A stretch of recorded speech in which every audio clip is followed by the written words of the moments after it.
Assalamualaikum warahmatullahi wabarakatuh. Jadi kali ini kita akan bahas prediksi TPS kuantitatif 2021. Yang pertama ada persoal persamaan kuadrat. Oke, berarti di situ kan tertulis M kuadrat plus 1 sama dengan 3M, N kuadrat plus 1 sama dengan 3N. Persamaannya ini sama, tapi nilai M sama N-nya itu beda. Jadi kita buat M sama N-nya ini, kita misalkan X kuadrat plus 1 sama dengan 3X. Nah, sama kan bentuk persamaannya, cuma dia kita ganti variabel M dan N-nya itu dengan X, agar mudah interpretasinya saja. X kuadrat min 3X. Nah, ini kita buat sama dengan 0. Berarti ya lebih mudah ingatnya, kalian 3X-nya dipindahin ke kiri, plus jadi negatif gitu kan. Nah, untuk mencari akar-akar persamaan ini kan sulit ya. Karena berapa yang dikalikan hasilnya plus 1, yang dijumlahkan min 3. Nah, sulit kan mencarinya. Harus pakai kuadrat sempurna atau yang lainnya. Nah, karena sulit, dan karena kita tidak membutuhkan X1 dan X2-nya secara langsung, berarti kita dapat mencarinya dengan X1 kali X2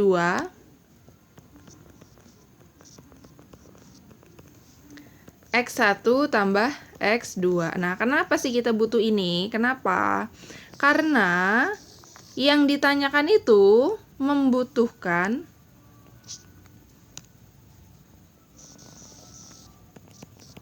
M2 ditambah 1 per N kuadrat, bukan M2 ya, M kuadrat ya.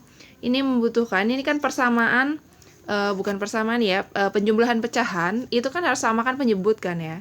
Berarti M kuadrat dikali N kuadrat. Nah, kalian ingat kan kalau misalnya ada 1/3 ditambah 1/2, itu berarti 3 kali 2 gini ya, 6. Lalu yang atasnya silang kan. Ini 2, ini 3. Berarti ini 2 tambah 3. Gitu kan? Nah, caranya sama nih. Berarti ini M kuadrat dikali N kuadrat. Yang ini kali silang. Ini jadi N kuadrat ditambah M kuadrat. Nah, kenapa sih seperti itu? Ya, sebenarnya dari sini nih. 6 dibagi 3 kan 2. 2 kali 1, makanya sini hasilnya 2.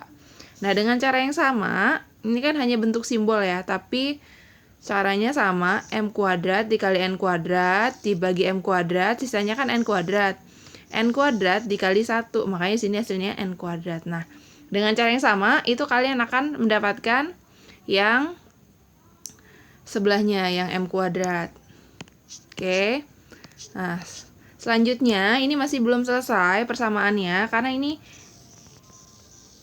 kita tidak mempunyai N kuadrat plus M kuadrat. Jadi harus kita buat dia dalam bentuk N tambah M kuadrat.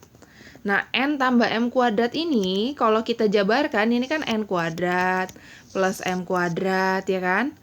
Plus 2 kali M kali N. Ini kan sebenarnya kalau kita jabarkan kuadratnya N tambah M dikali N tambah M ya kan. Nah, hasilnya pasti seperti ini. Karena yang kita butuhkan itu cuma N kuadrat sama M kuadrat, yang plus 2MN-nya itu kan kita tidak butuh. Artinya ini kita tuliskan bentuknya seperti ini. N plus M kuadrat dikurang, karena kan tambah nih, biar jadi 0 berarti kita kurangin dengan yang sama, min 2 kali M kali N. Nah, seperti ini. M kali N kuadratnya kita ubah bentuknya menjadi M kali N kuadrat. Nah, kenapa sih kita butuhnya bentuknya N plus M sama M kali N atau N kali M sama aja. Karena di sini yang bisa kita cari dari persamaan kuadrat yang di sebelah sini itu adalah penjumlahannya dan perkaliannya. Nah, X1 sama X2 ini yang dimaksud adalah M sama N. Jadi ini adalah M, ini N. Ini M, ini N. Nah, X1 kali X2 itu rumusnya adalah C per A. Nah, A-nya ini adalah sama dengan 1 yang di sebelah X kuadrat. B-nya ini sama dengan min 3 ya, karena sebelah variabel X. Nah, C-nya itu sama dengan plus 1. Berarti C per A 1 per 1 sama dengan 1. Nah, untuk X1 tambah X2 ini kan X1 tambah X2 ini kan rumusnya min B per A. B-nya tadi kan min 3 nih, kita tulis minnya dari rumus dulu. Habis itu kita tulis B-nya sama dengan min 3 dibagi 1. Ini kan negatif, kali negatif jadi positif ya. Jadi hasilnya plus 3. Finally, kita masukin atau substitusiin nilai-nilai dari M kali N dengan M tambah N. M tambah N dengan N tambah M ini sama ya. Ini sama ya. Berarti ini 3 kuadrat dikurang 2 kali 1, karena M kali N-nya sama dengan 1, dibagi 1 kuadrat. 3 kuadrat kan sama dengan 9, dikurang 2, berarti hasilnya 7. Nah, jawabannya E. Mudah kok kalau kalian belajar tahap demi tahap di pembelajaran matematika. Karena ini kalian belajarnya harus hatam dulu yang materi persamaan kuadrat. Selamat mencoba.